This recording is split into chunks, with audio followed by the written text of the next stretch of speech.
He did go north. Jesus went far, far north, outside the Galilee to Caesarea Philippi. These are the ruins of Caesarea Philippi.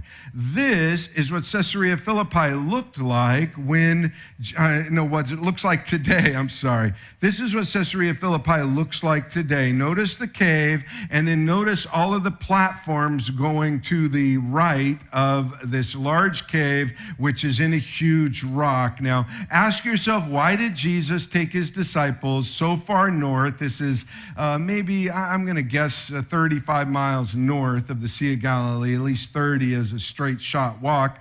Why would he take his disciples up here?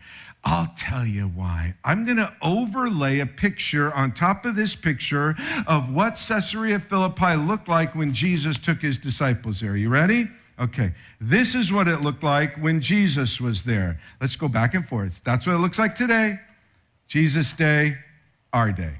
Jesus' day, our day. Get the picture? Yeah. Okay. All right. Look down in the very bottom. I have to get out of your way. Look by the little pool. You see that? See the little group of people? One's wearing all white. All right. That's Jesus and the disciples in this artist depiction. Let me tell you what they're looking at. Can I tell you? First on your left, the largest building, the Temple of Pan. Pan is the half man, half goat, most associated with Lucifer. You know, horns, goat body, half man, who I don't know how to say this. I was reading about Pan yesterday thinking, how do I say this? But Pan was all about sex, and not good sex. And so Pan might still have some influence in our culture. I don't know. Behind this temple to Pan is the Grotto of Pan. The Grotto of Pan is that massive cave you saw that they didn't think it even had a bottom, but it was actually a natural spring that comes out where you see the water in the bottom of this picture. And so sacrifices would be thrown in there to Pan. And if blood came out, it means that Pan rejected your sacrifice. If blood did not come out, then Pan accepted your sacrifice. Pan connected with Lucifer, half man, half goat with horns. This cave, they call it a grotto, this cave called the Gates of Hades. The gates of hell. That's what the community called it. That's what the culture called it. Just to the right of the temple and grotto of Pan is the court of Pan and the Nymphs. The Nymphs were creatures, feminine creatures that Pan chased in the wild. And listen, he caused them panic. That's where the word panic comes from, is Pan chasing these nymphs so that he could have sex with them. That was their whole purpose, and that's why he chased them around to have, some even say, panic sex with them. It's all about sex. Next to the court of Pan and the Nymphs is the Temple of Zeus, kind of an honorary temple of the supreme ruler of the gods. To the right of that, on the top, is the court of Nemesis, the goddess of vengeance. Underneath, if you can kind of see there on the far right, is the tomb of the sacred goats, where when the goats died, they would put their bones. And then just in the front, let me see if I still have a pen going. See that right there? That is the Temple of Pan and the Dancing Goats, commemorating Pan's ability to play the pan flute, to draw the goats, to have sex with them. And if you look, don't do it. It's like, why did I look at that? But if you look at this mythical art, Greek, the Greek mythical art, Pan is having sex with everything, including the goats. And this was to commemorate the pagan, demonic, sex-oriented gods of the world. It's not Las Vegas. I know you're thinking, oh, that's Las Vegas. It's not Las Vegas. It's Caesarea Philippi. And so Jesus takes his disciples here and he makes them look at this, like us looking at television or the computer screen.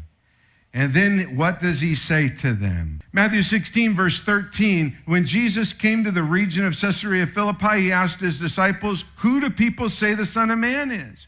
Well, they replied, some say John the Baptist, some say Elijah.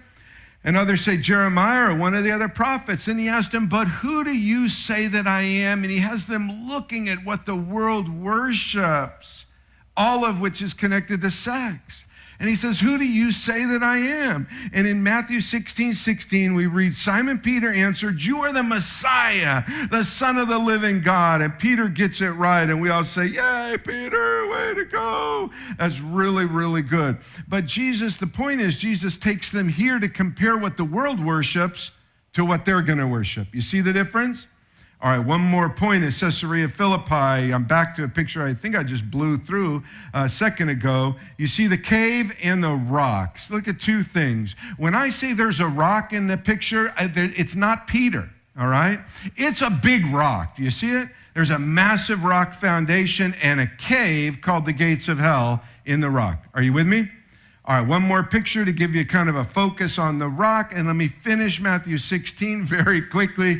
Matthew 16, verse 17, and Jesus answered him, that's Peter, blessed are you, Simon Bar-Jonah, Simon son of Jonah, for flesh and blood has not revealed this to you, but my Father who is in heaven. Here's the big famous line, and I tell you that you are Petros. Petros means a chip off the rock, like you're just a little chip off the rock. You are Petros, Peter, and on this rock, Petra, which is a foundation stone. Do you notice a big rock in the picture where Jesus is saying this? On this rock I will build my church, and what? The gates of hell shall not prevail over it. So what does the gates of hell represent? All of the pagan and demonic worship, sex-focused worship of the world. That's what the gates of hell here represented. And so what rock is he talking about? Certainly he's not talking about Peter. God is smart. He's not going to build his church on Peter. I mean, have you ever read about the guy? That's not the rock. And so some people say, well, it can't be Peter, so it must be his statement. No, it's the rock he's looking at. Upon this rock, this massive rock foundation, I will build my church, and the gates of hell, all of the pagan and demonic worship of the world will not prevail over my church. Why does he say on this rock? Because immediately after this, he takes his inner three disciples on top of Mount Hermon, which this is the rock of Mount Hermon. He goes up on top of this rock, and he shows them his glory, and he's glorified with Moses and Elijah, and he's saying, you watch, because my glory will take out the gates of hell for good. There is no, amen, you should. Oh my gosh. See, when you study the Bible in context, you're like, whoa, that makes sense.